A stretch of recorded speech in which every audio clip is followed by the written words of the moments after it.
Your attention, please. Paul and Alex are required to proceed to the gate immediately. What? No way. What is happening here? This is the last call for the Layovers podcast. Really? Come on, man. This is our thing. We got this. Oh, yeah.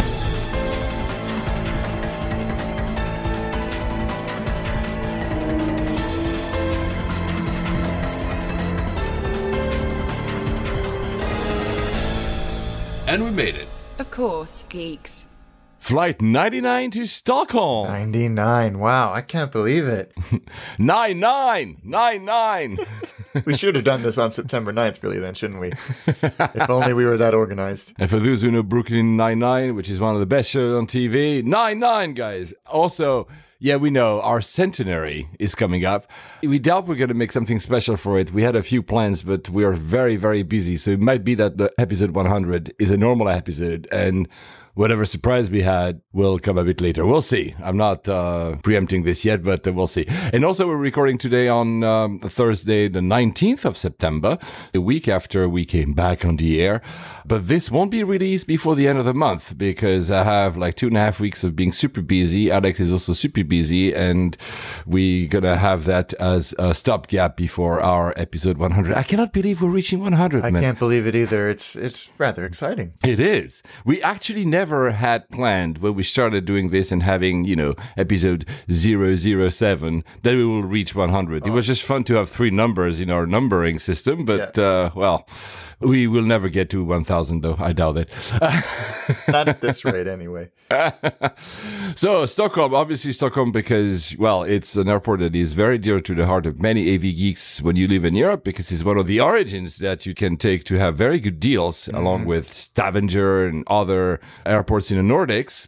And also, we had actually a lot of people asking for this episode. Like just after we recorded the last one, we had a review on iTunes on Apple Podcasts, 5 stars. Thank you, from Søren Sommerfeld in Germany, who said, great episode again. That was for DTW, so Detroit. Can't wait for the Stockholm episode since I'm living here for half a year. Wondering if you'll be checking out the 747 hotel at Arlanda. Oh, no, I haven't actually. Have you checked that hotel? I haven't been.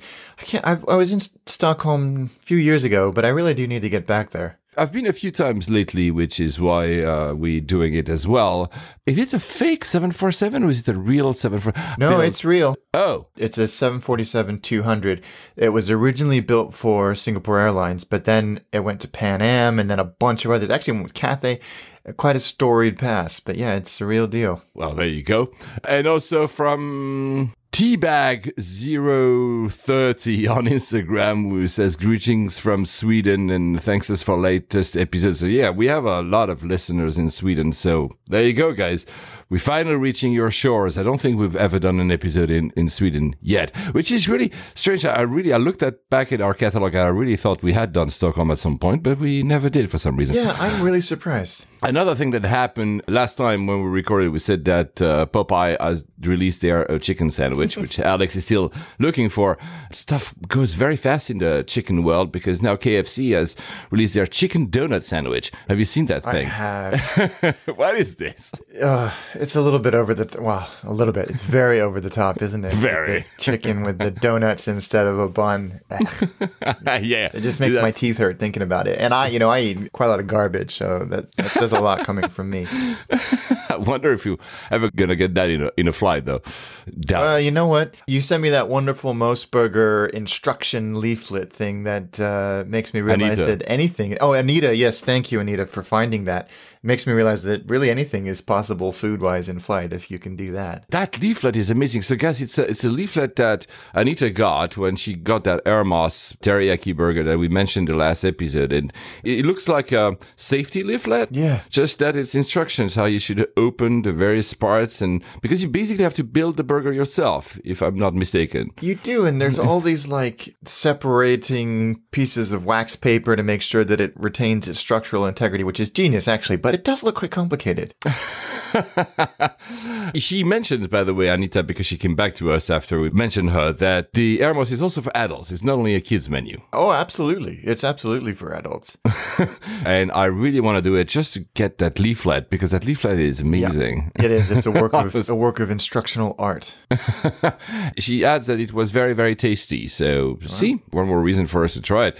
When she was going to Japan, she also had mapped out her travel to being able to taste the Lawson egg sandwich. Oh, my goodness. That's something I want in a flight. Think how easy that would be, too. I mean, of all the things that would survive a flight, that's got to be one of them. I mean, BA do it, and so many others with the buy on board. Yeah. Somebody needs to jump on that. I wonder if in Japan they realize how much of a cult following that particular otherwise benign sandwich has. I don't think so. It's a commodity. It is. I actually ranked during the summer the best egg sandwich, and Lawson stays the best, actually.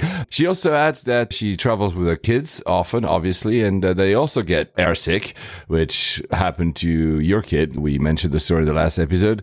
She would love to have any tips for family travel from you, Alex. So, feel free over the next episodes to whatever you have amazing tips as a father to share. Well, I have to say, and I've been pitching this idea for years to my wife, I think that she should come on and give her tips, because not only she does way more than me on the airplane, but also she's done these flights by herself many times. Oh, wow. And has strategies and everything from infants all the way up to my eldest son will be 9 in 4 days on the 23rd.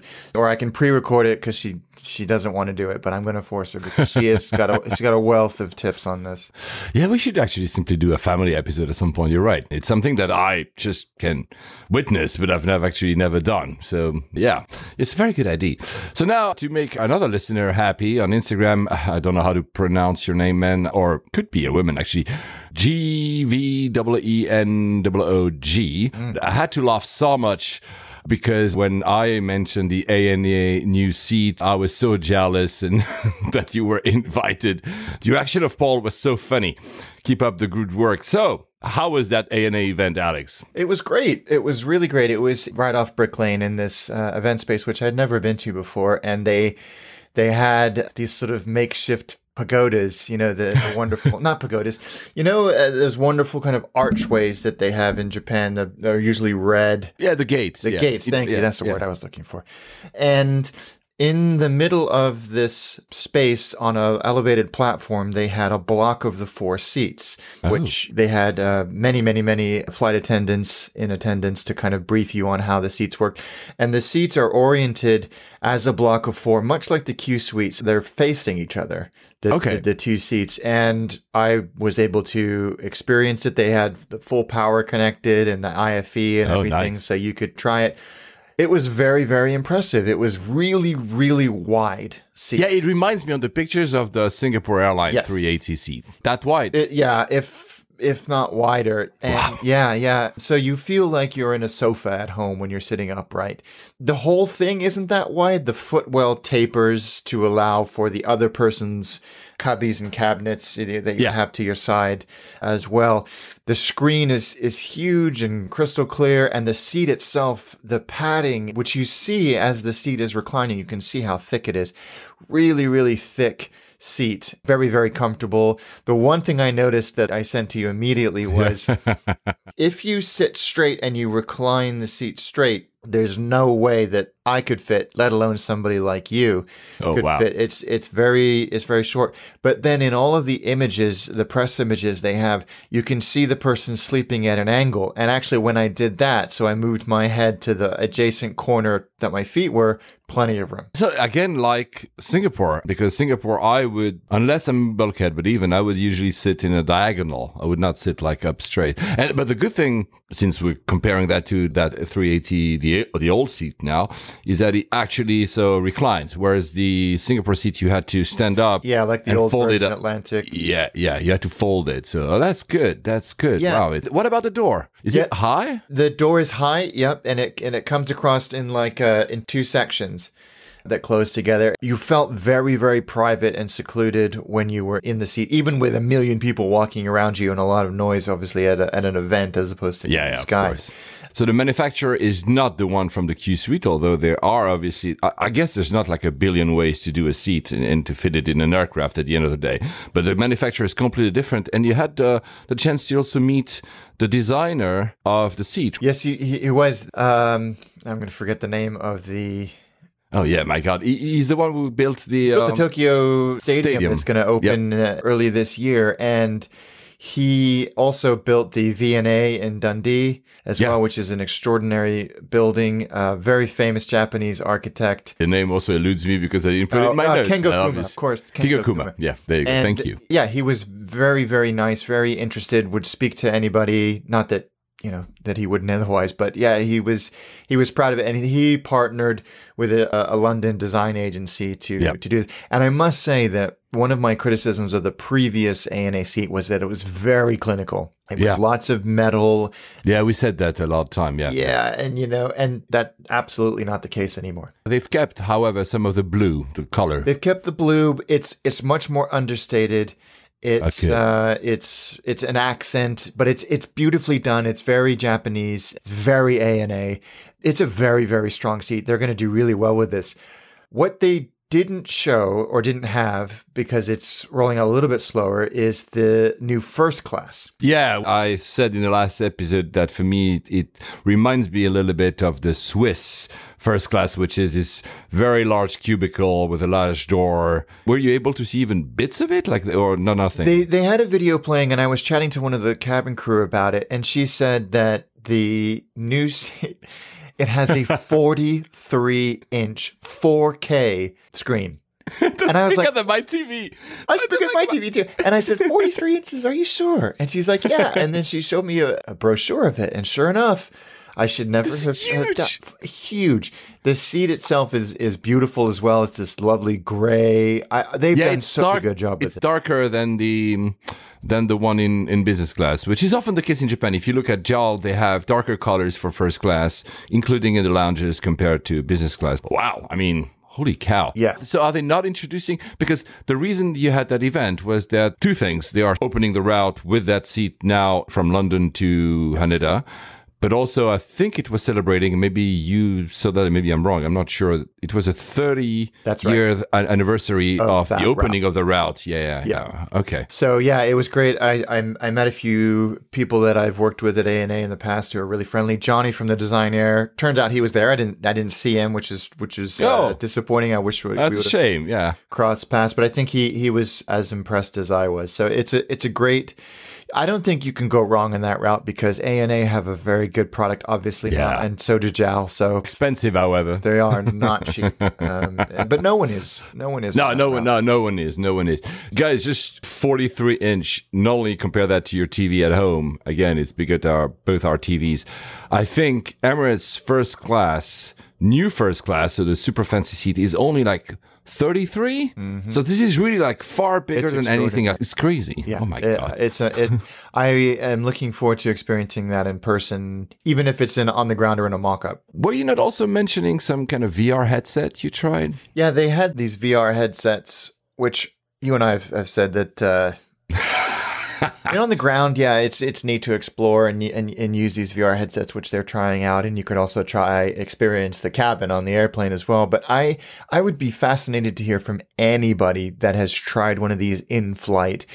Yeah. I guess the sensation of movement in an airplane in cruise is very minimal. But if you're turning or descending or there's turbulence, I would imagine that it's a very unpleasant experience. Yeah, exactly. Or disorienting at the very least. Disorienting, because usually even, these very fancy, there are cinemas now that provide you with VR headsets. The seats do move, but they move accordingly to the content you're seeing on the VR headset. The turbulences are not something... I mean, maybe one day we'll have, movies that can almost react to whatever happens, but that must be jarring. Yeah. I'm not sure I would like to try that. No. Honestly. No, me neither. So still staying in Japan for a little bit and talking about seats since we're on this. JAL has introduced its new business and first class for domestic. So they have a very different domestic product, and it does as well. if you look at ANA domestic first, it's kind of an old first international. So it's, I think, 222. It's not full lie flat, but it's, again, we're talking flights from 2 to 3 hours or even 1 hour. So it's not really necessary to have a lie flat, obviously. JAL has now introduced similar seat. They had that, but they're much better looking. They're still not lie flat. But interestingly, if we do that, we'll be able to fly 350s domestic with this in Japan. I didn't know that. So the 350s they got, and they will deploy some of them internationally, but some of them will be like workhorses for these heavy routes, Sapporo, I guess, and Osaka, and a few others. It really is an interesting market. I think it's so unique. I don't think that, you'd think that there would be this type of thing in the US as well, where we're using wide bodies, but everybody else seems to have gone for optimization of capacity and turn time, whereas they seem to be able to do that in Japan with a 777. And we've gushed about this, that they can turn a 777 in 35 minutes. And I think it's because everybody boards properly. They sit down and they get on with it, where I don't know if that's replicable anywhere else in the world. I doubt it. Honestly, doubt it. So 18 of the 350-900s will serve for domestic routes, and they will also introduce for domestic routes 4 more Dreamliners.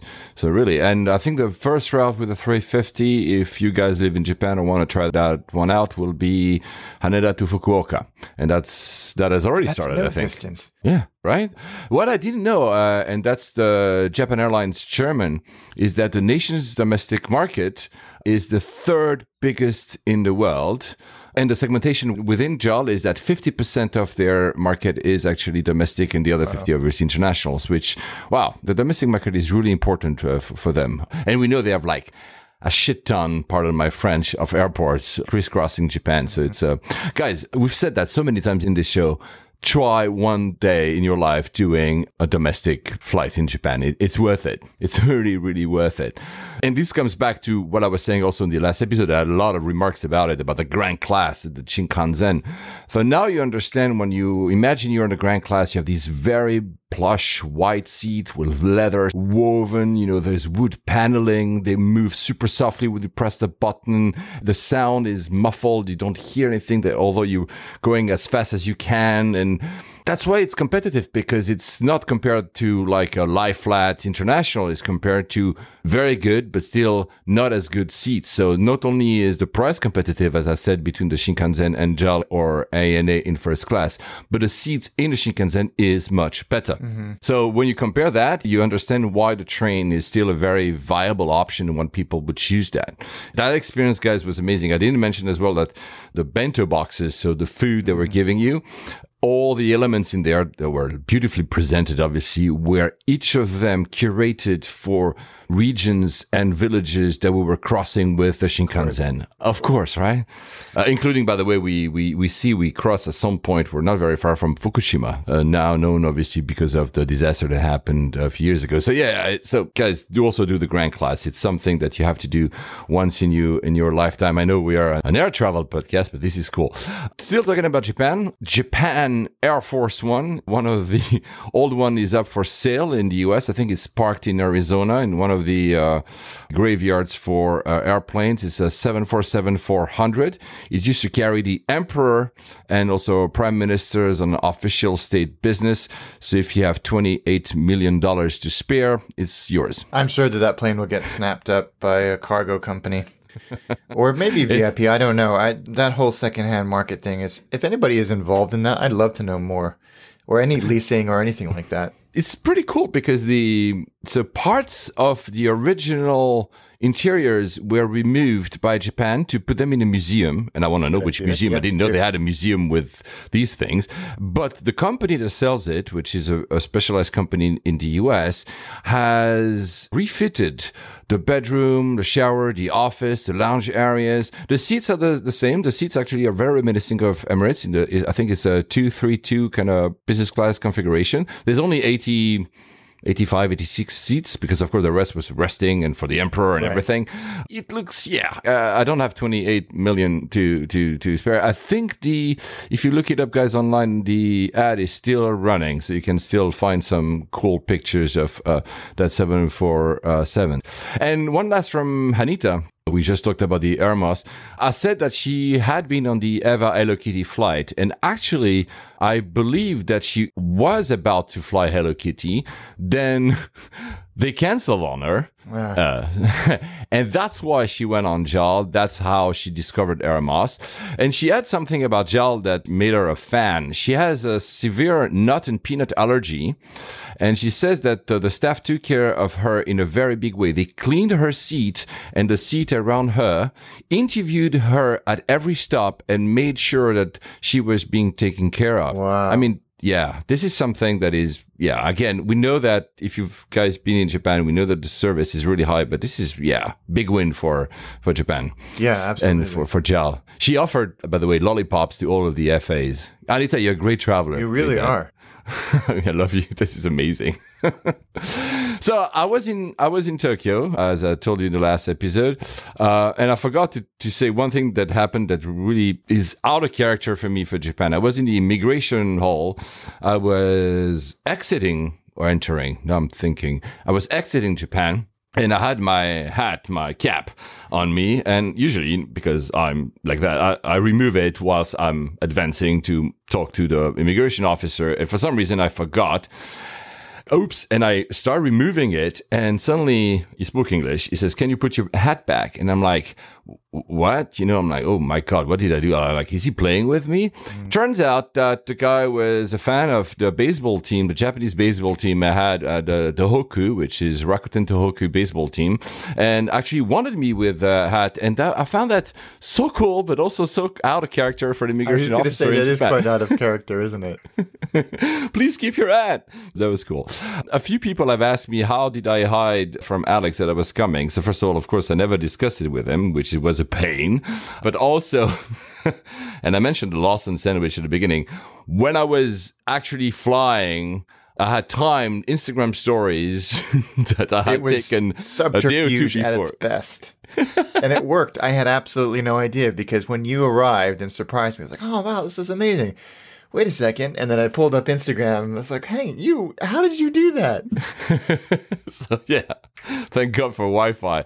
So I had pre-planned some stories. That was pretty cool. And I also had to, because we automate everything with our, all these apps. So I unfriended you on Foursquare. I mean, you have an attaché account on Foursquare. I tried to find a way to unfriend you as well on TripIt. I'm like, there's no way that even if I don't forward my flights to all my usual apps, one will not reveal it. So I was really so scared that you would find out, but you didn't. I had no. We had a great softball game, by the way. And I forgot to mention that of all the people that were there, your dad was there as well. And that was so cool to finally meet him in person, because I only had met him in the episode, what was it, 28? Oh, wow, yeah, back in the day. Yeah, he flew in and surprised me as well. We had just finished go-karting, and there he was standing in the lobby. But yes, I'm so glad that you guys got a chance to meet. And a couple of other folks that came by that I didn't know were my friend Greg Royal, who works at JetBlue and was with me at Virgin America, and my friend Chris Anthony, who was also at Virgin America with me and has recently, actually yesterday, unveiled that he's part of this new revenue management startup called Camber, Kambr.com. Yeah. And he started that with another dear friend of mine, Jason Kelly, who has spent a lot of his career in the airline industry. So we did have a little airline nerd meetup as well, which is so awesome. Talking about that, you just mentioned before we started recording the show that I should ask you about what Greg got you for your birthday. Check this out. Sir Greg Barnes, who films Attaché with me, I saw him a couple of days ago, and he got me this. Look at this. I'm holding up this box. I'm trying no way. Frame. So it's this vintage board game called Airways. I don't know when it's from. Well, actually, I'll read you the synopsis on the back, and you guys can try and figure out when this is from. It says, Airways is an excitingly authentic game for 2, 3, or 4 players plus an air traffic controller. Each player controls 4 aircraft belonging to one of the world's great airlines, British Airways, Pan Am, Swiss Air, or Qantas. The object is to fly as many passengers as possible from your home airport to the destination airport on the main board. You follow authentic airline procedure, making regular radio calls, etc. And it's a board game. And it's got all these like little mini, characters and airplanes and all of the regulations. So cool. And it's got to be, well, I think it's probably about the same age as I am, at least. Yeah, it's vintage, right? I mean, you're not vintage, Alex, but this looks so, wow, this is amazing. Isn't that cool? So when we get a chance to play, I'll play with my family, and I'll let you guys know how it is. But Greg, thank you. What an awesome gift. That's Dungeons and Dragons for avgeek. Yes, that's a perfect description. My God, I want to be the air traffic controller, you know, the game master or something. Yeah, exactly. And I also had, of course, a few people ask me, why did I land in San Jose? So not only was it, I found closer to where Alex lives during every summer in California, but more importantly, I didn't want to land in San Francisco because I was like, there's no way I'm not going to meet someone that knows Alex in San Francisco airport. I say, maybe San Jose, I can just sweep out, just leave and not being recognized. In San Francisco, there will be like, we have so many common acquaintances that transit through or live in San Francisco. This is why. But I'll go to San Francisco in a little bit. So to recap, because I'll do my flights now the way I left the US. To recap, I had done actually 3 fares, so 3 tickets. It was London, Orlando, where we're going today and back. That was 1 ticket. That was a repositioning flight. Then it was Stockholm, Doha, Hong Kong, which I mentioned last week, and return. That was a 2nd fare. And the last one, that was a fare on AA. I was very lucky to find that fare. And that fare was actually Hong Kong Narita. That was with Cathay Pacific. I explained it in the last episode. Then Narita LAX San Jose, to avoid you at SFO. But the way back, however, was different. The way back was San Francisco, Dallas, so DFW, and Dallas, Hong Kong with AA. And Dallas, Hong Kong is obviously the one I'm going to talk about a little bit because that's a 16-hour flight. But I said, happy birthday, Alex. I'm going to finally travel AA. So I went the whole way and actually...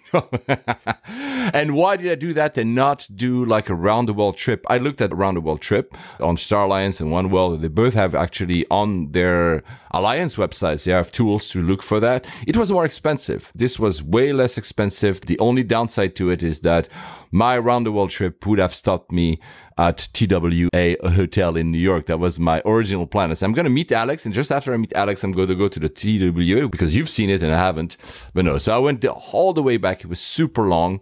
And the bit here that was a bit not stressful, let's not exaggerate. 3 fares, 2 actually, unprotected connection. I had 3 hours in Hong Kong after I would arrive with AA to catch my Qatar flight. And I only had 2 hours in Stockholm landing from Qatar to move to BA. But in my head, I was like, I'll be fine. However, I had a checked-in luggage because I had brought my baseball glove, for instance, and stuff like that. So I couldn't have only my backpack because I needed to play that softball game with you and your dad and your friends. So San Francisco first. San Francisco Airport, which is where I boarded. I want to say, by the way, because I had including Glue Code, Sunil, I had said that if I had time, I would meet some of you guys in San Francisco, and that includes also a lot of friends. I didn't have time to see anyone. This week was only for Alex. Sorry, everybody else. I was very selfish. Alex deserved all my attention. That's very kind. So I was at T2 in San Francisco. AA is about to move to T1. I mean, is about, I think, next year because they're revamping the whole thing over there. But right now, they're still at T2. It's a cute, small terminal. I like the kind of almost Art Deco architecture. It's a throwback. They actually are building I didn't know, they're building an observation deck as well there. There's no observation deck yet. There is one in the United Terminal. Have you ever been to that terminal yourself? I have now, yeah. It's cute. It's nothing, there's enough amenities. The Admirals Club is good, honestly. It's better than the one I had in LAX. Trees in the middle and everything, like a bonsai. It's pretty, honestly. For a European, it's always strange to have to pay for food in a lounge, and you had to pay for food there. I wanted a sandwich, and I took the Parisian baguette. I'm not sure AA had never been to Paris because it's not the true Parisian baguette, but it was really tasty as well. These premium drinks we mentioned the last episode. I'm just going to say here, I'm very grateful that they're having the system of having 2 premium drinks. Again, Heineken is a premium drink, apparently. I said that, I'm like, whatever. But the way they are doing it is a bit not really efficient because they are charging it, but not charging it. And then they're basically stapling the receipt on your boarding pass to actually say when you come back to the bar, oh, I've already used one of my 2 premium. And then you basically end up with a boarding pass with bills on it, which is not really efficient. There must be a better way. I don't know. I don't know what's going to happen with that lounge when AA goes to T1. I have no idea, but it was okay. So the plane to Dallas, DFW. And I know that you've been to DFW, but that's going to be in the next episode probably. Will be probably very contrasting experiences. You hinted at that in the last episode. I had a 321. I had mentioned in a previous episode as well, these revamped the Project Oasis when they are refitting planes in AA. So the 321 is a very strange bird because they have three versions. They have the transcon version, lie flat in first class, and then other versions, depending if they were an ex-US Airways, there's no IFE, and if it's an AA, if it has seen the retrofit or not. So it's really, really bizarre. Thank God, and this is something I really appreciate in the AA app, they tell you all that. The AA app is very good, isn't it? Yeah. I was able to know, do I have power? Do I have IFE? Do I have Wi-Fi? Everything is... So you know what to expect before entering the flight, which is not the case in Europe. I don't think any... Even Lufthansa has a very good app. They don't tell you that. You and me might search for it before, but BA, let's not even talk about that. You were actually, I think, what was it, like 2-3 months ago, you were on Flyer Talk trying to understand which BA flight you would get at some point, right? Yes. Or something. Yeah, absolutely. And what equipment it would have. They're not good about that. So it's a 2-2. I had to say it was no lie flight. It's not transcon. It's like, what is it, 3.5 hours to go to Dallas or something? They have a large seat with IFE. I wasn't a bulkhead. It was power. They give you like MIDI headphones. I didn't use them. Strangely, they give you a blanket because it was a very late flight. They give you a blanket, but they don't give you a pillow. I was like, well, I don't get it. I'd rather have a pillow, not a blanket. Interestingly, because again, it was a flight where people would like to sleep, the window blinds were down when we entered, which for me was a reminiscent from what you guys were doing at Virgin America, which I appreciated. But they never asked anyone to put them up. So we took off with the window blinds down and we landed with the window blinds down, which for me is very peculiar because you really usually am used to that doesn't PAs seem to be a regulation in the US because I took so many flights and there was never an announcement to raise them. Oh, okay. Oh, there you go. One thing I understand that you want to push ads at all times, but honestly, having an ad when you want to choose your language, it's just a setting. Don't put me an ad every time I press a button for a setting. Yeah. But anyway, the other thing that was really interesting is on the app, the mobile web site to get to Wi-Fi. Yeah. Well, there's a PA announcement, on the IFE, there's a little PA announcement is being made or something that appears as well on the phone. Really? That's right. That's right, it does, because so much of it, I think, is distributed over the same network now. I've been trying to understand all this next generation IFE technology, and it's all distributed through the same system because you can stream the IFE content on your phone through the mobile web app as well. Oh, there you go. Okay. Yeah, you're right. I don't think I've experienced that on any other airline. Maybe United, I can't remember. But yeah, you get the same announcement or an announcement that an announcement is happening. I suppose. So there was almost no service. I mean, had a drink. Again, I cannot judge because literally everybody wanted to sleep. It was a night flight, so no one came to offer me anything before takeoff, so no pre-takeoff service. I had a plastic glass and nobody ever took it away from me even before we landed. So really like minimum service. I wouldn't say the service was bad. I would say the service was absent. Yeah. Let's say that. What I like is that the seat is in a cradle. So it reclines within itself, meaning you don't bother the person before. The seat was maybe a bit stiff. What I didn't understand is that the plane was maybe 2-3 years old. So pretty recent. But the remote for the IFE felt like it was from 1984. Yeah. You're like, I'm like, some of the stuff here doesn't match. And the UX with the remote, by the way, is stupid. It's like trying to put a Konami code for everything you're trying to do. So you better... Nice reference. You'd better actually press on the touchscreen. Anyway... The whole thing was okay, but like, and again, you guys in the US are used to this. You, Alex, are used to this as well. But for me, that flight lacked personality. When I left the aircraft, I said goodbye, and they didn't answer. They were not saying goodbye to anyone leaving the aircraft. He was like, I don't know. It's so hit and miss. I think that's the one thing about American is that it seems woefully inconsistent between premium cabins and economy, and also by route, by aircraft, and by time of day. There's not a lot of consistency. But I wouldn't say that I hated the flight. It was okay. And, you know, I slept a little bit through it. So it was okay. It just lacked personality for me. Then DFW, so we'll cover in the next 5-10 episodes, we'll cover obviously Dallas because you've been also recently. But massive airport. It was probably my second time. I think actually the footprint of the airport is bigger than Manhattan. It has its own postcode or something. Yeah, I believe it. That airport is gargantuan. But I didn't feel this way because I literally arrived at gate D22 and my flight to Hong Kong was departing at D27. So basically I arrived there and there's no, for those who've never been to the US, entering the US is a bit of a pain in terms of immigration procedures and also, you know, luggage recheck, etc. Going out is nothing. Going out, you just go out as if you were flying almost domestic. So, thank God. Yeah, I had like, I think 4 hours. And for those who know that airport, next to where I am, there's a flagship lounge. So I said, I'm going to finally try what you guys have been talking about, the AA flagship lounge. It's a pretty lounge, actually. It's very long. It's all along the windows that give view to the apron. It's good. It's good. Honestly, there was a lot of food. It looked great. I was not really hungry, but it looked great. The way it was presented was, for me, reminiscing of what I see in these fancy airports like in Doha or Dubai. It was really well presented, very appealing, appetizing. I actually tried the chopped brisket biscuit. That was really good. But they had everything, you know, from, you know, egg whites to scrambled cheddar cheese omelette to sushis and fruit salad. You could order crepes and they even had Nutella to put on them. So really, it is an upscale lounge compared to the Admirals Club. There's a section that is called first dining. So I was not traveling in first class. I was traveling in business, but I had Emerald, and I said, you know what, I'm just going to try my luck. And I just wanted to see, didn't want to eat. They were not sure. They looked at me and said, we're not sure we can allow you in, but they bailed. Probably it was empty.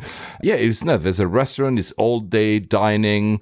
There's a bar, it's super fancy. They do wine pairing if you order food. I mean, really. I did it in Miami. Oh, so like it? Not this episode, next episode, perhaps I'll tell the story because it was the first time, because you have to be traveling in first on a one world carrier intercontinental to get in there. So I shouldn't have gotten in, but they let me in. So wow, okay. Yeah. But did you eat? I did. That was the only downside for me. It was 6 a.m, 7. I don't remember. It was really early, so I wasn't really hungry. And I do intermittent fasting, as they call it nowadays. So I don't do breakfast, basically. But yeah, what I liked about this experience of that lounge is that this is really up to the great lounge of this world. I mean, it's airy, it's nice, it's big, there's a lot of seating, lots of power, people are kind, the staff at the entrance were very nice. It's linked to the Admirals Club, so you can transit between the Admirals Club and the flagship. Of course, there's a person that checks you. There's this first dining part, as I mentioned, the showers. The toilets is Toto, so they invested money into it. I took a shower. It's very big and comfortable. Okay, they may be missing a few amenities. There's no razor or toothbrushes and stuff like that, but I really liked it. I know that DFW is the hub or one of the biggest hub for AA in the US. So probably that's why they invested a lot of money, right? Yeah, it's their headquarters, for one of a better word. So the app for the airport, I know we're not doing the airport, but the one thing that they have that all the airports in the world should have, in the app, they have live security wait times. You know, I had 4 hours and I said, I want to have a little bit of fresh air. I want to go out and go back in, but I wouldn't want to do that if TSA lines were like 5 hours. I don't have pre or whatever. And I found that one of the security lines had like a 1 minute wait. I went out, stayed for 20 minutes, went back in. It was perfect. So that's something that I really liked. One other thing I think they have in this lounge, but I'm not sure. Maybe some of our listeners will tell us. I think they have mini suites rooms.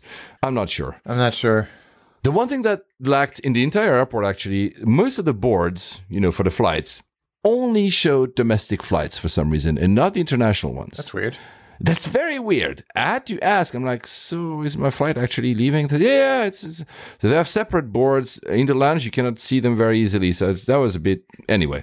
So 777 from DFW to Hong Kong. So super long way. I looked at upgrading myself to first class. It was honestly not worth it in terms of price. I know that Alex has done it, so this is something for probably the next episode. I'm very jealous. Is it worth it? I don't know. But I had like the first seat, so the equivalent of 1A if there was no first. The first seat next to the first class. It's a Cathay seat. Yeah. We mentioned in last episode, actually, I think on the 787, it's a super diamond seat, but this one is the Zodiac seat. So it's really the Cathay one, like exactly the Cathay one. It's pretty large. It's nice. The minute ticket is more complete, the one that I had for the Dreamliner. And what I was really happy about is that I went to so many websites before trying to understand, will they give me pajamas? Because for 16 hours, it would be nice to change. And most of the websites, most of the threads, people were either unsure or said no. And I was like, I kept my Qatar Airways from going to Hong Kong. I kept it in my backpack just in case. No, they give you actually a pajama.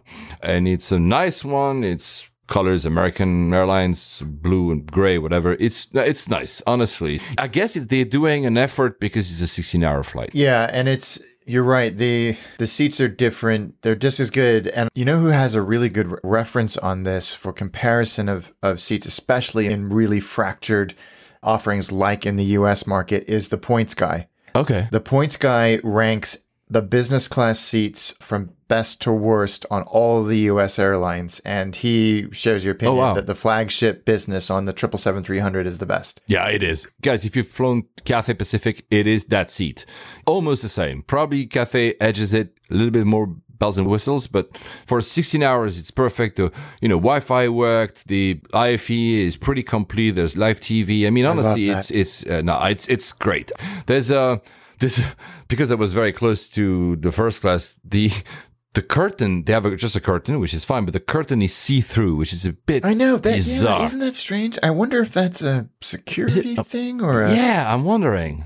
I don't know. And they actually said on the PA when we were ascending, and that's the actual quote, do not cross cabin lines. Yes. Yeah, they even, on one of my flights, I think it was over to Dallas from London, the captain said it. Oh, was it a captain? I think it was a P. I'm not sure now because I didn't write that down in my notes and it was 2 months ago.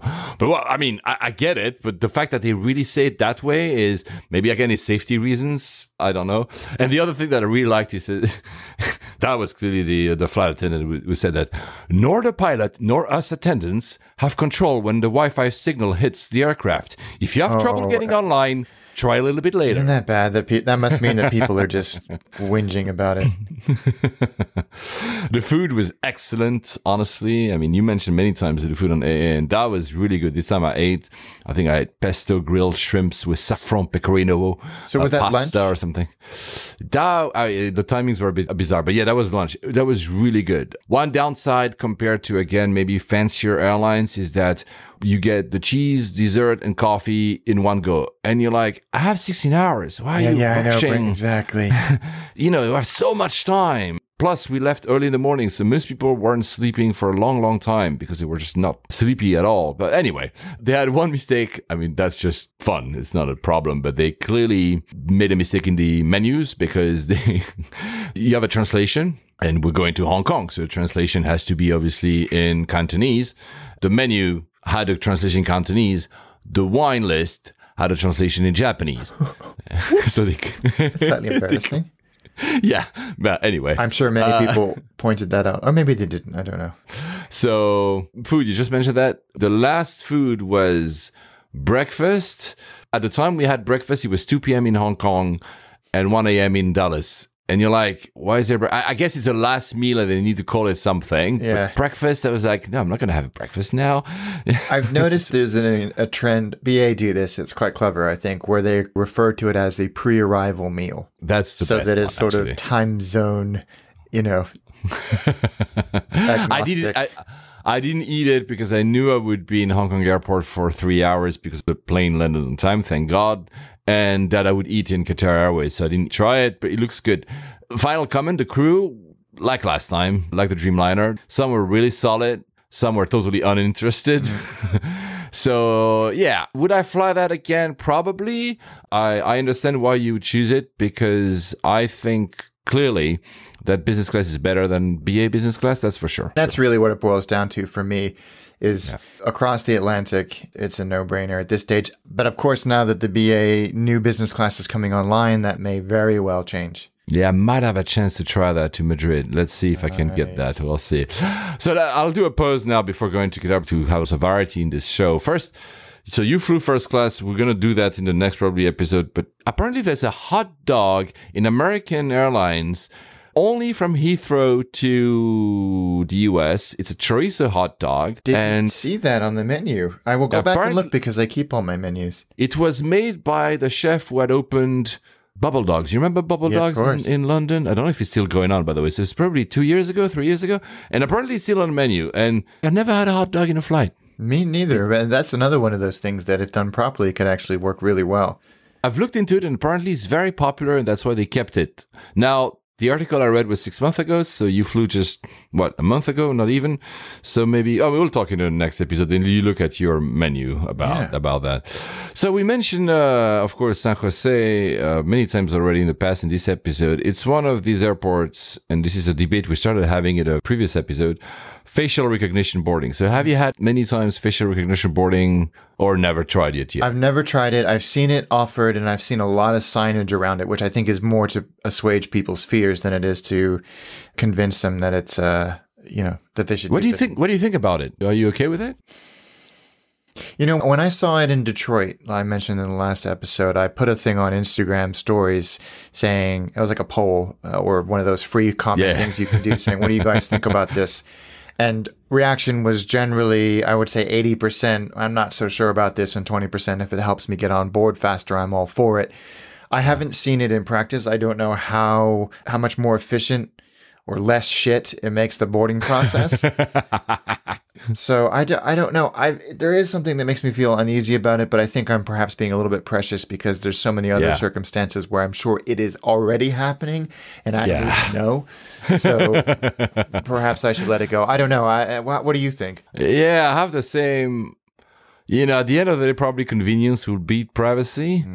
We had I think it was now because, some of the comments we've gotten date for a few months, but we had @papergray on Twitter who had done on San Jose to Narita, flying ANA, and I think he's a he, boarded in San Jose with the facial recognition. Just had to step on the mark on the floor. A green light went on, and I didn't even have to show my boarding pass, and it was in #future. But clearly it's happening. JetBlue has that now, especially at GFK. Boston has it. Dulles has it. Delta had it in Atlanta, and I was expanding to Detroit, Minneapolis, Salt Lake, and LAX. JetBlue has already scanned more than 150,000 faces in the past 2 years, so they've really been doing that. Delta has its own biometric terminal in Atlanta, so where they're fully trialing that. So it scans your face as check-in, backdrop, security, and boarding. AA, since I was just, and you were just at Dallas, if you fly from gate D, which was my case, but probably Hong Kong wasn't up for facial recognition, you can also do that at gate D's in DFW. It's everywhere. I'll go to international in a few moments, but in the US, you can, because that was a little bit my question, can you opt out? And apparently you can opt out, but it's really hard to. They really incentivize you to not opt out, meaning that the whole process is made apparently that it's really hard to opt out, although it's a right that you have. There was this article in the New York Times a few weeks ago, and the author tried JetBlue's e-gates many times to see how secure they were. And it says, I had a hat and sunglasses, and he let me pass through. The failure rate seems a bit high. Face ID on your iPhone, I don't know the Android technology, but Face ID on your iPhone is more secure than these gates, for the moment at least. And the way it works is the computers compare your photo with the database that has your passport photo and or your visa photo. And they make this live comparison, which, by the way, at the end of the day, is very similar to biometric entrance with the e-gates, because you have your biometric information stored without having a photo in your passport, and that matches with the biometric distance between your eyes. I think there's like 30, 40 points or something. I just looked at the image I took in Detroit, and it says, interesting language, actually. It's, they've got a whole tagline of one look and you're on. The next sort of subsection says you can now board your flight using Delta Biometrics. I would not have picked that word, but it says you can now as opposed you will. And at the bottom in fine print, it says boarding using facial recognition technology is optional. Please see an agent with any questions or for alternate procedures. I read that for Delta, only 2% of customers opt out. So really, literally everyone actually does the facial recognition. And it's been rolled out. So Gatwick in the UK just confirmed that they are going for facial boarding. They had a trial with EasyJet already. They're going to extend that to most of the gates at the North Terminal and the new North Pier when it's open. Amsterdam is currently doing a trial with Cathay Pacific. Same. Saw that. Air France is testing that in JFK. And Air France has a very interesting quote here. Air France says they hope to see 100% of all US airports adopt facial recognition technology by the end of 2020. And they're hoping ambitious. By the end, yes, ambitious, but they're hoping even by the end of this year, 93% adoption amongst, Air France flights leaving from the US, which is really high. So it's really rolling super fast. We had mentioned, I think a year ago, Dubai has it. For Emirates, obviously, they have a biometric path, which is a mix of facial and iris recognition. And that applies in some counters and apparently, and I haven't been for a while, in the lounges from Concourse B. I'll always go to Concourse A. So Concourse B lounges, mix of facial and iris recognition. It feels like we're in Mission Impossible here. Bangalore is starting as well. Singapore as well. Shanghai as well. Qantas is doing that on LAX, in Sydney. And now, an interesting one is Qantas does that in Brisbane, and AirAsia is doing that all across Asia. It's a different way. You use their own apps, and you register your face, and when you go to the facial boarding gate, it doesn't match you with a government database. It matches with your selfie with the app? That's what you do on the US mobile passport app, which I tried for the first time this summer. You take a selfie. At Miami, it was brilliant. At Dallas, it was complete waste of time. Why? Well, the way it works is I think actually anybody can use it if you would ordinarily be able to use an ESTA, but I can't remember. You take a selfie and you answer the standard questions that are on your customs form. Sorry, we're going massively off topic here, but no, it's interesting. It does something. It sends it somewhere. I don't know where. But then it generates, after it sends this information, it sends this form back, which is got a QR code, it's got your name, it's got your passport number, it's got the selfie that you took. And funnily enough, in Dallas, the line to use it was longer than the line if I waited. And because the reason I was transiting, I was worried. And the line to use the kiosks was really long, and the lady said, you should do this. But they were just waving people through if they had a piece of paper. But if you had the passport app, you had to wait in a line to be processed. When you get to the counter, they don't want to see the stupid thing on your phone. They just want to see your passport. Wow.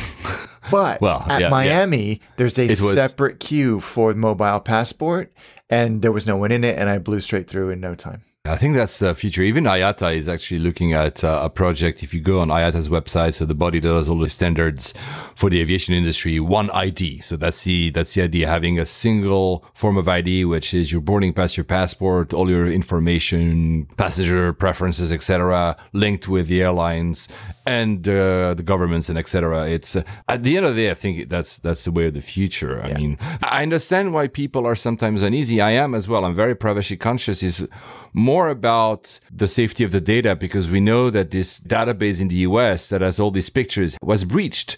I think through a subcontractor, I think a few months ago, whatever, I don't remember exactly. So that's where, I would not like to have my information being, out in the open. Besides that, if that's secure, I probably would like to have just to look at one thing. I think at Chengdu International Airport, so that's in China, even the kiosks, when you want to ask for information, look your way, pathfinding, etc., you show up in front of the kiosk, it recognizes you and automatically tells you where your gate is and stuff like that. This is it creepy? I don't know. I have a lot of mixed emotions about this. Guys, tell us what you think about this as well. Last one, I said AirAsia. Their app is called Fast Airport Clearance Experience System. FACES. I was going to say, that's a mouthful, but I can see why I'm sure there's a technical term for cramming a full title into an acronym. Oh, we got to find one for layovers. So One more about tracking. Airbus has announced its new technologies for IoT within aircraft. So basically so it's already done in airports, like in supermarkets, analyzing flow of passengers, where they're going to make the flow better. Dubai, very notably, because they have a problem of expanding the airport, they have no room basically to expand new terminals. They've used these kind of tracking technologies to see where people would usually flow, and they redrew some of the flow path to actually double the capacity of the terminal without actually doubling the physical capacity of the terminal. So this is already happening. But in flight, we know that there was like some people really afraid of these cameras that were supposedly looking at you. Oh, yeah, Singapore Airlines, IFE, and a few others. Cathay actually said that, yeah, we are filming. They kind of said that, yeah. Or at least they reserve the right to film. I don't think they said they're filming. They reserve the right to be filming in the future. But I mean, come on. I've seen cameras, not, on the IFE, but cameras in Emirates. I've seen cameras in Garuda. There's cameras, looking simply if something happens. It's kind of normal. But it's true that it's a very different having like an overview than having like what Airbus is proposing, which is pure tracking. So they say they'll be able to know if your seat is upright or not. They understand because they'll connect that. Yeah, that makes total sense. They call that the connected experience. They'll have your passenger preferences. They'll be able to know what you like to drink. Or they will be able to know how long you stay in the bathroom, which is... So there's not going to be a camera in the bathroom, but they say there's going to be simply a sensor to know how long the door stays closed. And it's not about like monitoring if me or Alex take 20 minutes in the bathroom or have a Mile High Club joining thing. It's more about, is there maybe an issue with someone actually locked? It's also sensors to apparently, is there enough toilet paper? So instead of having the flight attendant having to look regularly, they'll simply see a signal, hey, they're running low on soap or something. Makes sense to do things like that. I mean, I know that hotels use all kinds of information like this, and extending that because the technology now is so cheap and easy to deploy. That makes total sense. It'll all be anonymous aggregated data anyway as well, which will help ultimately, one hopes and one assumes, improve passenger experience. They also added, that's actually pretty clever, sensors in the bins. So especially for short-haul aircraft, to know where there's still space, at the end of the boarding, and the flight attendants are looking for more space for the last few carry-ons. That will be automatically done as well. There will be sensors on the seatbelts. So will they police if you have your seatbelt or not? But I mean, and the last one is interesting. They might also be able to monitor the weight of the passenger and the height of the passenger for two things. They say to assign correct seats and also for the fuel. That seems to have to be done before flight. And not that's what I was going to say. Like, do they wait and do they adjust? I don't know. That's an interesting one. But anyway, they're rolling that out. It's something that is coming as well. And I get it. Talking about Cathay Pacific, not filming you, but have you seen that they are freezing the new hiring? The numbers are not great. No, the numbers are not great. And the numbers across Hong Kong are not great. I know that perhaps we touched on this very briefly in the last episode, but the numbers through Hong Kong are down massively. Hotel occupancy, I guess, in Shenzhen, just across the border, the numbers at the airport are up almost, filling that gap, which is bad. Hong Kong will bounce back from this quickly. Yeah, I hope. I feel, but yes, Cathay, I think rather sensibly is putting hold on any hiring, any big capital expenditure until things settle down and the future is a little clearer. Yeah, they also say that they're not going to replace departing personnel, at least non-flying personnel, unless it's required. So there will be like a committee or whatever. But it's a bit sad because you remember, we said like a year ago, they had this kind of downturn and then they had profit just now. Like this first half of this year, they did this big turnaround, revamped the operations, and just when they had their first profit in 3 years, suddenly boom, this happened. It's really sad. It's unfortunate timing on many levels. We won't get into the politics now, but no, but yeah, I think it's a very worrying time for Cathay, but at least they did those things to improve the efficiency of the airline already. Because if you go into a situation like this where overnight your capacity in some instances and certainly your passenger numbers go through the floor and you haven't done that exercise already, then that's much more dangerous. That's bad news, yeah. Also, for those who, and I don't think you've ever done that because I don't think he ever mentioned it to me. Cathay Pacific used to have these very famous amounts Avgeek's hidden secret of fifth freedom routes. You could do Vancouver, New York, JFK with Cathay Pacific. So they're removing, sadly, that route.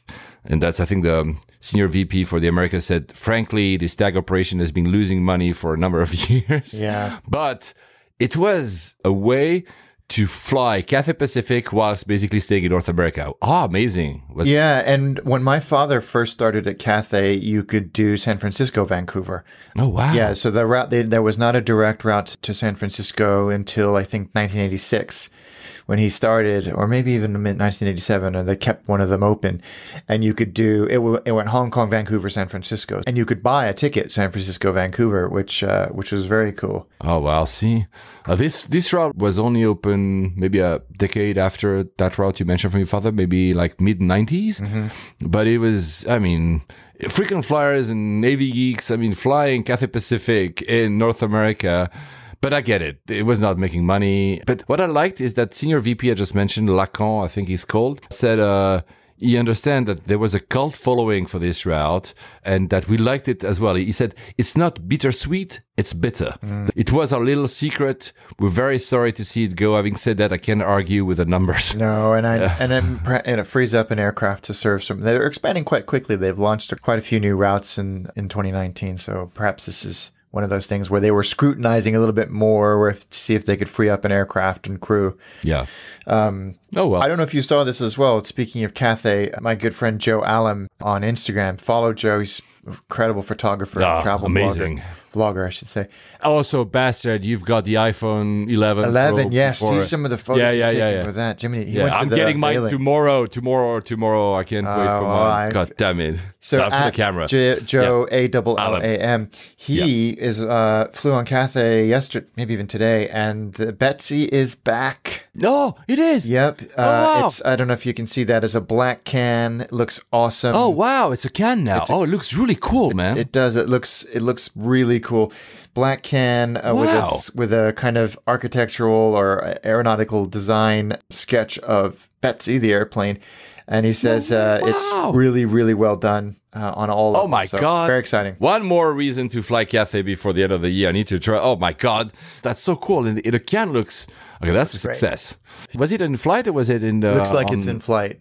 Joe, tell us how it tastes, please. Oh, my God. Yeah, and follow Joe. He's awesome. He does these vlogs as well, these travel videos on YouTube. I mean, I don't know how you do it, Joe. I mean, he travels. I mean, we travel both, but he travels and he spends the nights, I guess, editing stuff because he has the number so much stuff. Exactly. I'm impressed. Yeah. So we talked about JetBlue. You flew JetBlue during the summer, but let's do maybe Mexico first. Yeah. And you went to Mexico with United? What is wrong with you? I did. It was my first United flight in a long time, and it was San Francisco to Mexico City, so about 4 hours. Overnight flight, one of those awful ones where you don't sleep. You don't sleep, really. I mean, they worked hard to get everybody in and out quickly, or in the plane, and then up we went quickly. But I flew out of San Francisco. I went to the United Lounge. They have a Polaris lounge, which I was not allowed into. Okay. Because even though I was in quote unquote first class, so it was either first class or economy on those routes, on a United flight, so it wasn't like I was trying to get on an alliance or anything like that.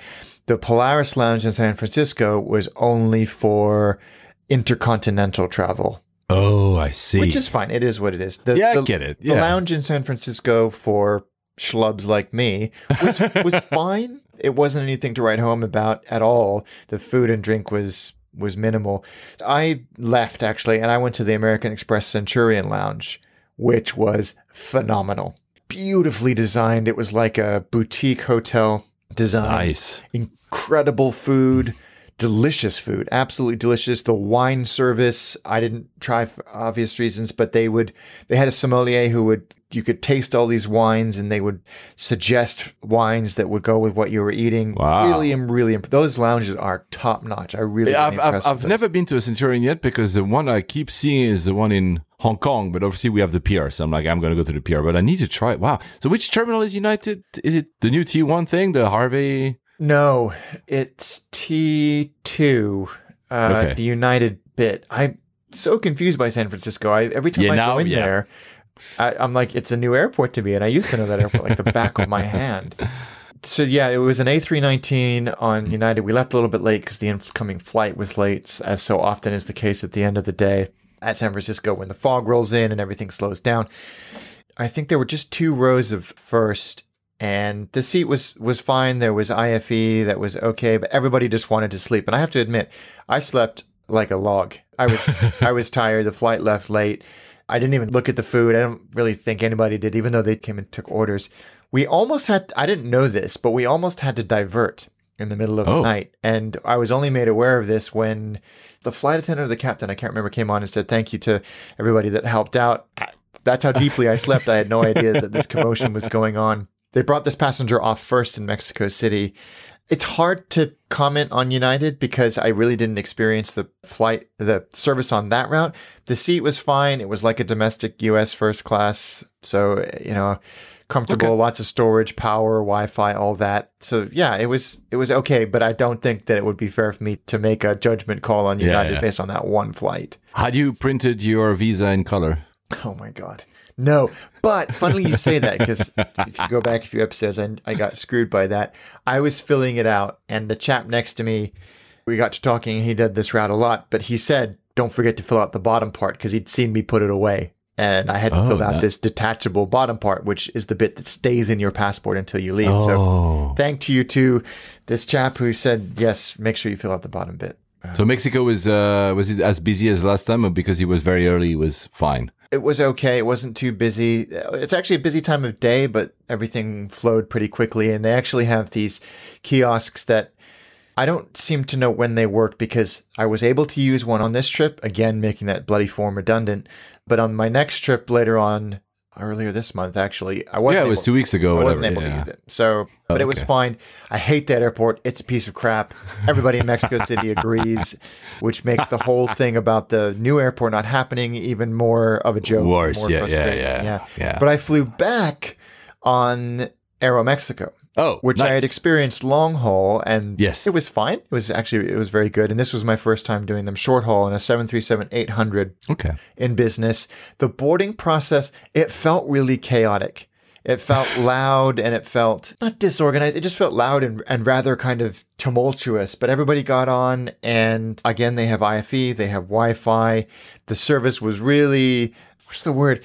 Friendly and familiar and almost homey. That's what I love about Mexican culture is that it's like homey, you've been welcomed into someone's home. And I loved that. The food was very good. Interestingly, there was this ridge of thunderstorms basically from on top of Mexico City all the way up Mexico to the United States border. So we had to fly quite far west to avoid them. And even then you could look down and see these huge cumulonimbus storms with lightning cracking, and we never really felt any of it for more than a few minutes here and there. But AeroMexico, they were good. I liked it. I liked it short haul. Now I've experienced both, and you can see why they're a backbone of SkyTeam in that region. They're very good. I was impressed. And then you decided to take again United, this time to Boston for the Panama Challenge. That's right. Yeah, I did. And we talked about this when I booked it. Yeah. You knew you were coming back, I think, with JetBlue, but you were hesitating, should I go there with JetBlue or something? But it was too expensive. JetBlue were really, really expensive, and they've been criticized for that to the point where American Airlines on that flagship transcon route with the lie flats on the A321, they are the most expensive, but they have the best product, quite frankly. Yeah. This was a United non-Polaris, and this shows how fractured their product is. It took forever to research what I was going to have, what it was going to be like, and it kept changing. They've taken off the ultra flagship on that Boston-San Francisco route, and it's now back to a lie flat offering as well, but not with all of the bells and whistles and the doors and all this stuff. Okay. Same with Delta. Delta have gone not even reclining. Delta had the, what the hell's theirs? Delta One. Delta One. Delta One. See, it's so complicated. Yeah. Just freaking call it first class. And so I dismissed that because I wanted to try something neat, something interesting. It was on a 757, which is now becoming, outside of the U.S., a rare treat to fly. Yeah, it is. And I do like flying on those airplanes. So it's a 2-2 fully reclining seat. And I think the plane was maybe 20-something years old 18 maybe. Inside, it feels new, not as new as Aristana. That was incredible how new that 757 felt. But there were elements of the interior that were not the seat that, if you'd examined, would made you realize how old the airplane was. Like the overhead panel, the buttons, the lights, even the typography, the window shades, the fasten seatbelt signs, and the toilet sign. And the no smoking sign. And the no smoking sign, of course, were very old. So old, in fact, that at some point during the flight, at the front of the cabin, where there's the sort of the master emergency exit light and the no smoking and fasten seatbelt sign, the whole thing, which maybe was like a meter long and sat across the aisle, fell off and dangled from its cables for a good 15 minutes before somebody noticed. And you were like, okay, this is quite an old airplane, but you cannot replicate that feeling of taking off in a 757. Yeah, just kick. The power to weight ratio on that airplane is so good. But it's true, yeah. I liked my United experience. The food and service were good. It was very cool guy, like very kind of friendly in a sort of a very aloof way. Certainly not a criticism. I rather liked it. I think I had pancakes with apple and stuffed pancakes. Yeah, and it was good. The coffee was flowing. It was a long flight, as it generally is in that direction. It's 5 and a bit hours. Wi-Fi was good. IFE was fine, even though I had my iPad. I thought it was good. I thought it was fine. United get a lot of criticism, but it was as good as a United non-flagship product. It could be, yeah. It was good. So how does that compare with your way back? Because you did JetBlue that time. I did do JetBlue. And again, this was a pricing thing. I went, because my son was so ill, I had to compress my trip to Boston very quickly. So I actually went from the finish line of the 90-mile Pan Mass Challenge straight to the airport. You told me, yeah. And I wasn't sure how I was going to feel, but actually it was fine. And Logan is Logan. I don't even want to talk about Logan. The lounge there, because JetBlue don't do lounges, except there's a JFK. JFK have a mosaic lounge, and I'm not clear who gets access to that. I've never been inside of it. I'm sure it's very good. It's where they have their potatoes. Is it something on the roof or something? Deck. Anyway, yeah. There is a priority pass eligible lounge in Boston that's crap. It's really bad. So I actually went to Legal Seafood, which is a Boston institution. I had some clam chowder and a lobster roll. Really, really good. That kind of took the sting out of it. And I flew in Mint, which you guys know I rave about. It was very good. We were on an A321, so lots of space. It's a very good seat. The food was excellent. The service was good. I napped for a little bit. I didn't want to sleep the whole way because it's like 6.5 hours because you're going against the wind. But I also the flight landed at like 1 o'clock in the morning. I didn't want to get there and then not be able to sleep. So I napped. But here's a massive design flaw I found in the way that seat works. So it's a powered recline seat. But when you are in the middle of reclining it, there opens up, and perhaps my seat was broken. Anyone who's flown on JetBlue perhaps can comment. This huge gap behind your seat where all of the sort of mechanics are. And what? Yeah. And you can see why they warn you. Like if something fell down there, like a phone, and you went back up again, it would crush it. My big water bottle fell down there, and the gap is big enough for something to fall down there, but not big enough where I could get to the water bottle. And I was yeah, it was a really strange design flaw. It is. In that seat. So of course, luckily the water bottle was empty, but when I put my seat back, it made the most horrendous crushing noise. It's a very, very strange design. Yeah, it is. What I hadn't realized, because when I mentioned earlier, I was looking to do around the world. So after meeting you, should I go to New York? And then from New York, going back to Europe. And I was looking at JetBlue because I've literally never flown JetBlue in my life. I've only heard you and friends obviously talking about. What I didn't realize is that I assumed, hearing people talking about Mint and raving about it, that it was 1-1. But you have throne seats and you have duo seats. Yeah, exactly. So you have to be careful which ones you are. Careful. If you're not in a couple and you want to be left alone, do you have to pay more to have a throne seats over the, or not? I don't not sure. think so, but I'm not 100% sure. Let's think. No, I'm not sure. But I initially had on the flight I originally booked, I had a throne seat, but then I changed my flight to come back earlier and I didn't. It's still excellent. It's still a really good product. Good. Good. I'm just trying to find my menu to see if I can. Oh, yeah, here it is. So you basically, it's really clever the way they do the food thing. They have this menu and there's maybe 7 options. You pick 3 and it's sort of light bites size. Okay. So yeah. Really, really, really good. Delicious food. And of course, at the end, you get this cookie from Milk Bar, from Momofuku, from David Chang, which I always kind of try. Can I have a couple of extra? Because I want to take them with me because they're so flipping good. So I'm a fan of JetBlue, although I will reiterate, I do think it's overpriced. I still want to do it once. I mean, next time in San Francisco or LA, whatever, I want to really try that. It's for me, it's really not the Holy Grail, but something very different. Because you just mentioned United. I was, again, looking at that around the world trip. I was looking at the United, obviously, because when you do, for instance, a Star Alliance round the world option, you're locked in. So, of course, I would fly United. And you're right. From San Francisco to New York, and I was not flying Boston, but to New York, I was having a hard time finding the true Polaris product. Yeah. Most of the product was 757s like you, which I adore for the plane itself, but I really wanted to try their Transcon flagship product. I think Dreamliners, they're really rare, actually. It's tough to find. Maybe that's why JetBlue is so successful, because you know that you're going to have mint. I mean, if you fly in the front, it's great. Consistency of availability is... and I absolutely understand United and American and all these other guys. They have huge fleets, which they have to retrofit. And it's the same with BA to an extent.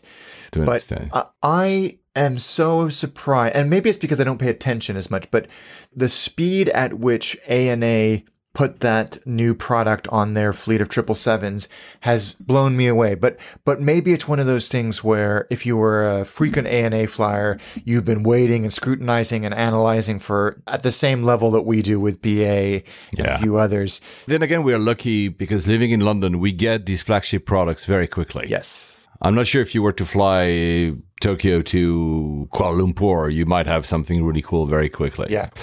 So whilst Alex was doing this JetBlue, and I'm very jealous, I was in Hong Kong and I was waiting for my Qatar flight. So as I said, I had these unprotected connections. And the biggest difference between American Airlines and Qatar is that everything here, if you think about it, American Airlines, Qatar Airways, BA, they're all on one world. Yep. AA refuses to even try to check my luggage through because it's a different PNR. They don't care. Qatar Airways, I'm in Hong Kong. I say, can you put my checked luggage through with BA? Oh, of course, it's well, we'll deal with it. Don't worry about it. Your luggage is directly through London. I mean, it's a small thing. No, it's not. I don't think it's a small thing. I think it's a big thing. I think it's representative of American Airlines and America is the capital of customer service, the world leader. Somehow the airlines have been exempt from that. And American Airlines definitely has this culture of not my effing problem, or that's not my job. And I think that they really have to sort that out. Yeah, so I'm not versed well enough to judge, but it's true that it was striking that they just, well, of course, one world. I mean, I would have understood if it's different, different airlines. But even remember, guys, I flew Emirates from London via Dubai, connecting with Cathay Pacific to Hong Kong, to San Francisco. That was very early this year. Emirates has nothing to do with Cathay Pacific. Emirates said, okay, we'll try. And they did. And the luggage went through all the way through my final destination. So it's possible. It's not, it requires 2-3 more minutes of customer service because they have to log in and try to find whatever, but it's not hard. I disagree with you. I think it is important. And I think it is something that they should be held accountable for. You're absolutely right. It is important. It was not important with me because, like you, I am very good in airports. I was like, okay, it's fine. I know that Hong Kong, I go out, take my luggage, get back in, which I did basically, right? It was super quick because Hong Kong is so efficient. So that's why I didn't insist at San Francisco that they do this. But you're right. In general, it would matter. So I had Q Suite this time, and this time I actually had the Q Suite, unlike the way in where they actually had to switch aircraft. I had a few comments about that, and people were like, yeah it's unfair, whatever. But you know what? Yes, it's true that the difference between the old product from Qatar Airways, I'm talking old, and the Q Suite is staggering. There's a huge gap. So of course you're very unhappy if you are flying a route that is supposed to have the Q Suite and not having. But at the same time, they're not doing that willingly. Airlines have to switch aircraft sometimes for many, many reasons. And they're upping their game. They keep transforming aircraft to having the Q Suite. I get it, it's disappointing.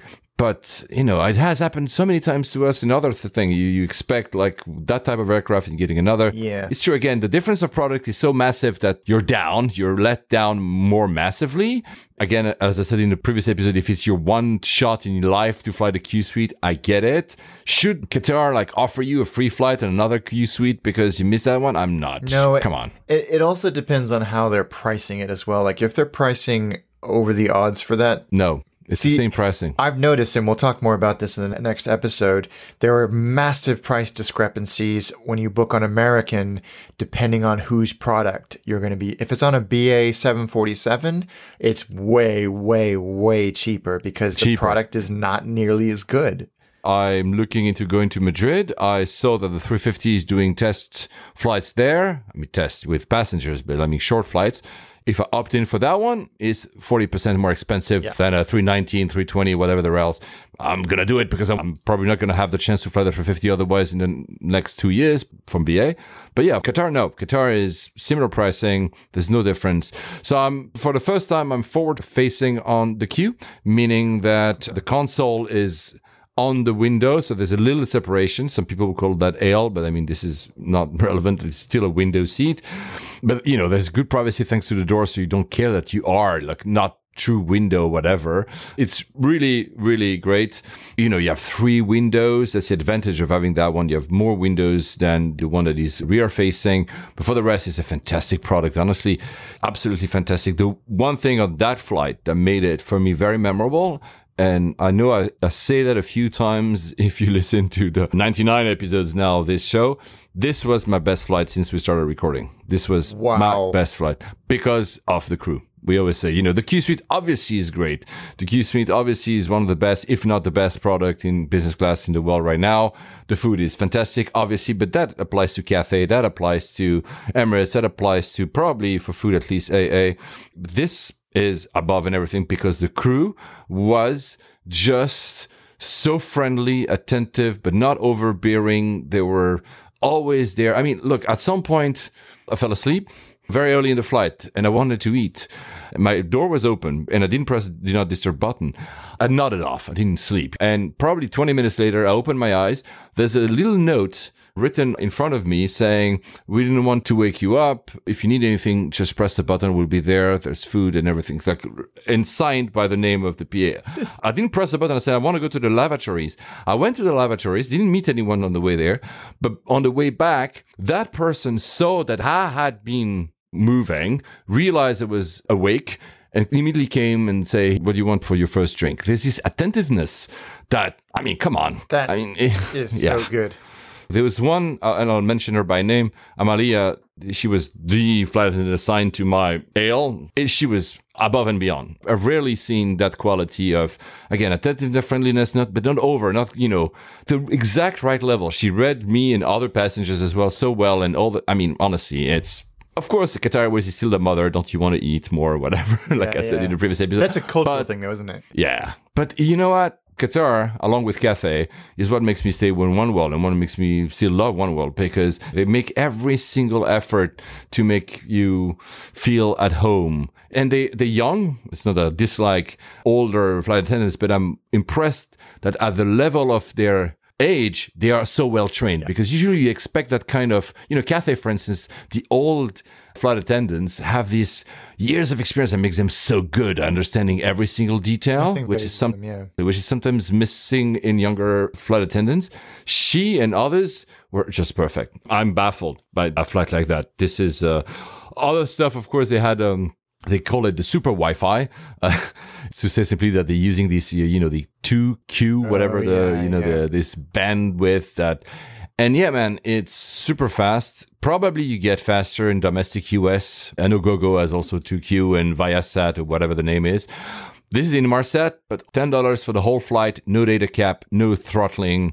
and you're fast the whole way through, and it's 7 hours flight, whatever, and man, just works, and everything just works. The rest, we've talked about the Q Suite. The screen is huge. There's a lot of content. Everything works well. I mean, I don't know, man. It's just fantastic. And I'm not going to say, because now that I've said her name, I don't want to put her in a situation that maybe she wasn't supposed to reveal, but she explained me how the roster of flight attendants work, how they choose their flights, how they pick their flights in Doha, where to go, etc. It seems to be quite open, and that's what I liked. Her and another flight attendant, whom I don't remember her name, they were really happy employees. Wow. They really love their brand. They love, and that translates into a great experience, by the way. And we know that, right? Yeah. If you happy employees, happy customers. Absolutely. But it was great. Loved every minute of that flight. So yeah, I wanted to put that out there because it will be hard to beat. that's I was going to say, that's some pretty amazing words to say that it's the best flight you've done since we started. But as we say repeatedly, and I know I said it just like 5 minutes ago, the crew makes it, Oh, yeah. It didn't have to be the Q Suite. I said, I think 5-6 episodes ago, that I flew also Qatar, and it was a 320, a 321, and the crew was amongst the best I've ever seen. Again, it was the crew. The aircraft itself was 320. I mean, at the end of the day, it's really the crew. So they have super well training. It's said that they've losing money because I don't know if you've seen the numbers announced this morning, but the blockade is not helping. No. That way. Of course. Yeah. So I'm in Doha. I have the whole night, because that was how I was able to get such a good fare. They kind of force you to stay like for 8 hours, but I went to the Oryx Hotel, which is the transit hotel. It's an amazing hotel. You have the view on that very famous teddy bear.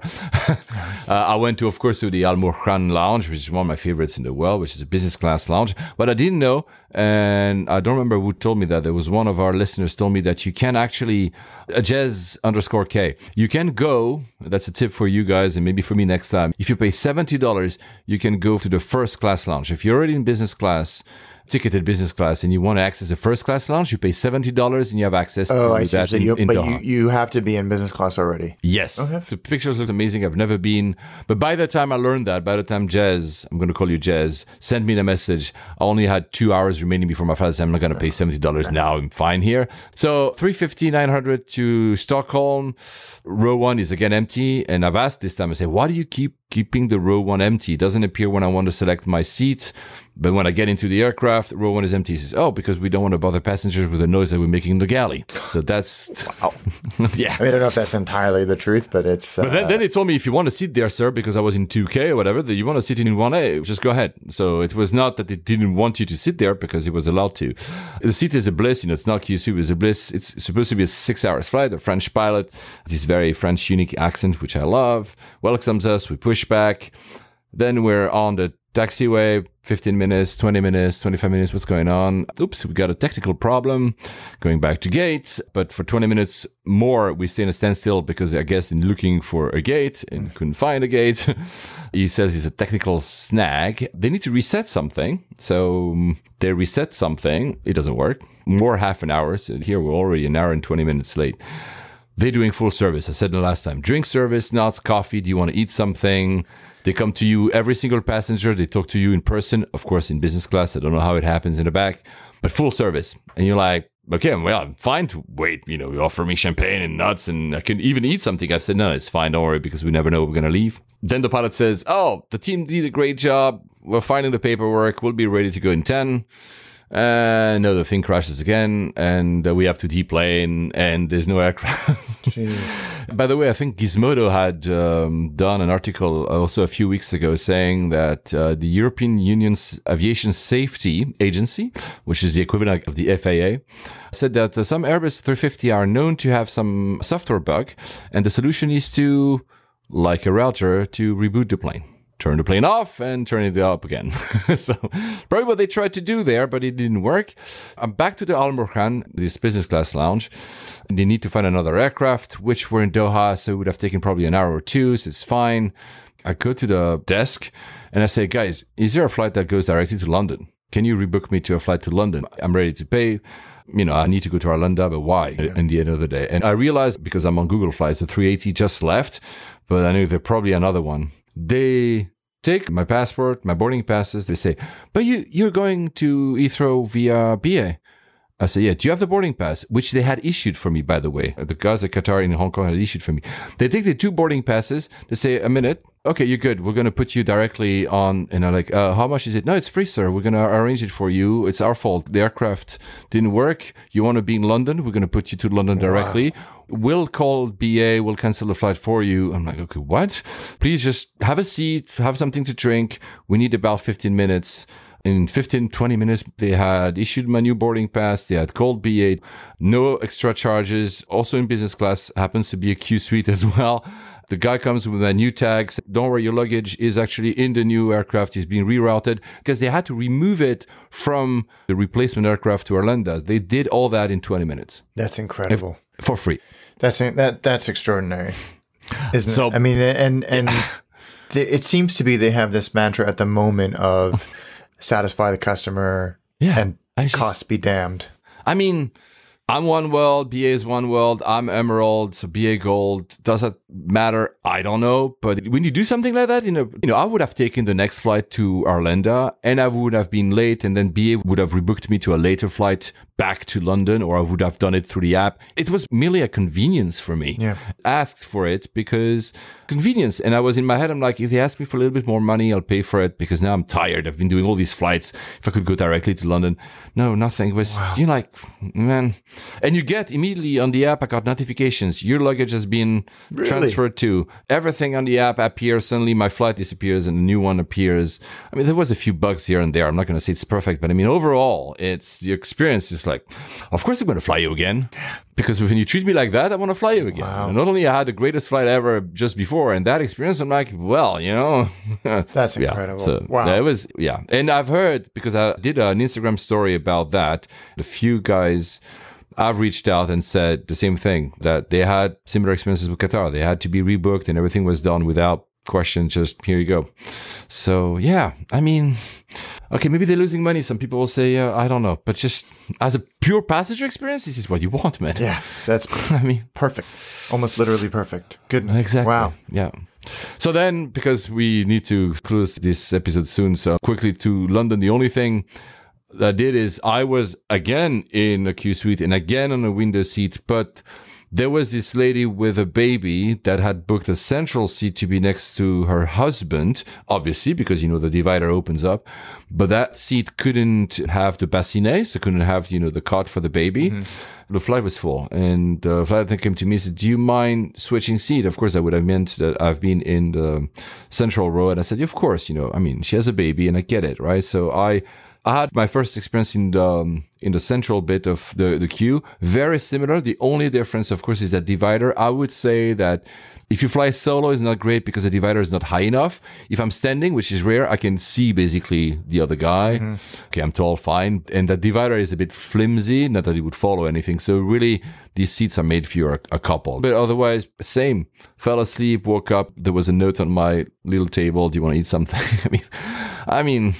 So and by the way, just to final word to actually commend BA, whilst I was not yet rebooked to London, but because I don't know how it works. I don't know if Qatar told them, because they knew that my flight was delayed. BA had already rebooked me to a later flight in Orlando, which then got canceled because I wasn't going there. But BA did their job as well. They rebooked me already to a flight later. That's really good. We're hoping for this kind of stuff more often. Everything else is going to be a disappointment after this.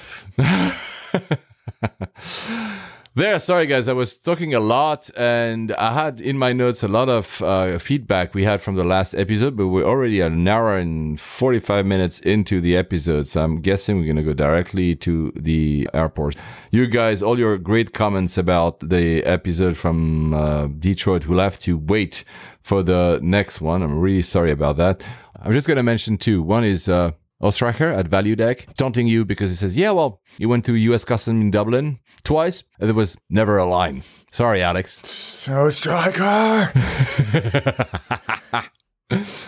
And the other one, James Hill on Facebook. I love this kind of tips because this is something that we all should know about Detroit TW. There's a secret security clearance into McNamara Terminal within the adjacent Westin Hotel. The line is always short or non-existent, and the staff is friendly and treat you like a human being. Wow, that is a good tip, which we've just ruined for everybody. By the way, guys, I'm assuming everything you guys are sending us is repeatable on this podcast. If you want to tell us something that we should not repeat or should be anonymized, you let us know. Yeah, tell us. Because otherwise we might, oops, I'm so sorry. So, Arlanda. Do you like Arlanda? I do. Another great Scandinavian airport. Is that an IKEA airport? It does feel like, but it's like Helsinki, it's like Copenhagen.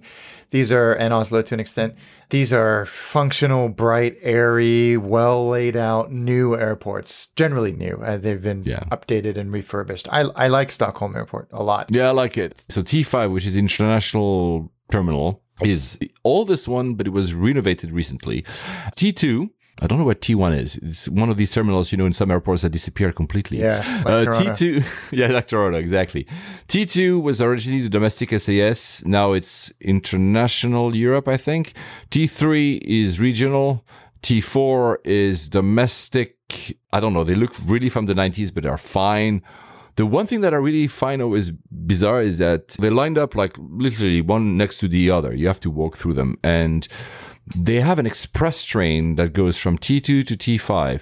Literally, it takes me 7 minutes to walk from T2 to T5. I don't understand why they have a train between these two. It may be an accessibility thing. It may be. But anyway, so there's an express train, but it takes you, with my legs, 4 minutes. They say 20, honestly 10. When you walk there, there's a Sky City, which is landside, and you have shops, and you have hotels, including the Rest and Fly I mentioned, which is a budget option, but you have two, the Radisson, obviously. You have the Arlanda Express that goes into the city. I think it's the best way. Have you ever been That's what I was going to say. I think that Arlanda Express is the way to go. I think it's 20 minutes or something. You have also the commuter rail, which is cheaper, but it takes double the time, so really up to you. There's buses as well, and there's fixed fare for cabs. The lounges, have you ever visited any lounges in... I'm sure I have. I don't remember them, to be honest. I haven't been to all of them. I've been to one in T5 for Qatar, which goes Menzies. The food was a bit meh, and the cleanup was slow, but it was okay, I guess. The lounges that need to be seen are the SAS lounges, especially the gold ones. So it's, of course, Star Alliance Gold. It's in T5. It's all automated, so there's no arguing whether or not you're allowed in. You swipe either your gold card or your boarding pass. If it opens, you're allowed in. If it's not, it's not. That's it. And it's a very IKEA lounge, and I say that very positively, by the way. We're not mocking by saying IKEA, like very... No, I think that's a compliment. Modern and clean, and the F&B is a bit boring, but there's a lot of salads, and I love these lounges, that you can have water... The same system as a draft beer. So you press a button and, like a fountain, basically. And not having plastic bottles. I think it's very, again, environmentally friendly. Agreed. You have phone rooms and stuff. So these are really, I think, I'm not sure, guys, if you've been, but I think the non-gold lounge doesn't have alcohol. And only the gold lounge has alcohol. That's interesting. It was a morning, I didn't drink, but I think so. I'm not sure. The trick now, because there's one trick I want to tell you guys that I would have used if I had... been going back to Stockholm and then London and not directly to London as I did. When you arrive at T5, and if you don't have to pick up your luggage, as soon as you enter the terminal, there's a button next to the gate F1. You press that button, you wait 2, 3, 4 minutes, 5 sometimes, a security guard comes in, makes sure that you're allowed to, and transfers you with a bus to T2. So you don't have to go out. It's a very nifty trick because it cuts you a lot of time if you want to transfer between T5 and T2, which are both international. So for me, landing Qatar, leaving BA, go to the gate F1. There's a button. A special dedicated security person will come, and then you can go to the bus. Wow. You go super, super quicker than actually having to go out, etc. Especially if you don't, you and me, Alex, we have EU passports. So, I mean, at least for a little bit longer, I guess. Yeah. Yeah. So a couple of weeks. So, exactly. So if you have a foreign passport, especially an American passport, whatever, you can cut your time transiting super quickly. Gate F1, guys, that's the one you need to remember. That's a very good tip. Besides that, what I love about that airport is that it's obviously very environmentally friendly. They do continuous descent approaches and everything to make it less noisy and less polluting where the aircrafts are landing or departing. By the way, the fee for the airlines is calculated per aircraft and depending on the age of the aircraft and their fuel efficiency. Modern aircrafts, an airline pays less fees to land and depart from Arlanda than old aircrafts. Which is actually good incentive, I found. Absolutely. What I really love, it can be very, really cold. And they use a very peculiar system of heating, which is they have a huge underground aquifer, which in the summertime, the underground water is cooler than the surface, so that cools the entire building and all the facilities. And in the winter, the underground water is warmer than outside, so it warms the entire facilities. And they can even warm and heat the ramp and the hangar doors with it, so that they don't not stuck in icy situation. Right. It's super well done, and including the heating for the passenger parts, everything comes from this. They use also like what's the name, ground energy, underground thermal. Yeah. Imagine you have this water comes under the ramp, under the cement, and warms the cement so that it doesn't go into icing. It's amazing when you think about it. And of course, there's snow. I don't know if you've ever experienced snow there. There's a lot of snow. Yep. They have a policy. They never close. So they have 3 runways. This airport, by the way, is 27 million people a year. Having 3 runways allows them to clear 1 or 2 and have 1 runway open or 2. They always have at least 1 open. They have, if I'm not mistaken, 250,000 square meter to clear from snow. It's a huge amount. So they have, during the winter season, they hire seasonal staff on top of their own staff. And ATC's job at that point is not only to route the aircraft, it's also to route these teams and to balance them between the aircraft to make sure there's no snow to taxiways and clearing 1 or 2 runways whilst the other is still open. So these guys are basically sweeping snow all the time, every 30 minutes at least, every taxiway. Wow. So it's the operation must be, man, it must be insane. It must be utterly extraordinary. And the last bit, which will be cool for those of you who are pilots. So when one of the runways is clear from snow, and then they move to the next one to clear it, they send a vehicle on top of it to test its friction value. And then they announce its friction value to all the pilots that are on descent. Friction value is how much they set their brakes, right? And every pilot has the final decision, the final call, whether or not they're okay to land. They can cancel a landing saying, no, we'd rather wait a little bit more for another runway to open to have a better friction value. So they really send that information back and forth all the time. And of course, that friction value also determines how often they plow that runway and how much, what's the name? Anti-squid, I guess, the stuff they put on top of it. And I've witnessed it. I was one of these days when it was snowing like crazy, and you're like, why is Heathrow closing as soon as there's like 1 centimeter of snow? I mean, they have this operation nailed down to It's so impressive, isn't it? Kudos. Yeah. Kudos to these guys who are making such a great job. I mean, it's an extraordinary feat of operational engineering, I guess. Anyway, that was it. Sorry, I talked a lot. Now, next episode, hey, the good thing is it's Alex's turn. And we don't know we're going to record next. Not 2 months, but after this, we also are traveling. You're traveling until, let's say, October 10th. Are you traveling before that? Next flights? Let's see. Probably. I love that. I'm just going to Amsterdam next week, and BA has called off their strike, so I'll be fine with BA. So guys, we see you when we see you. Happy flying. Safe travels, guys.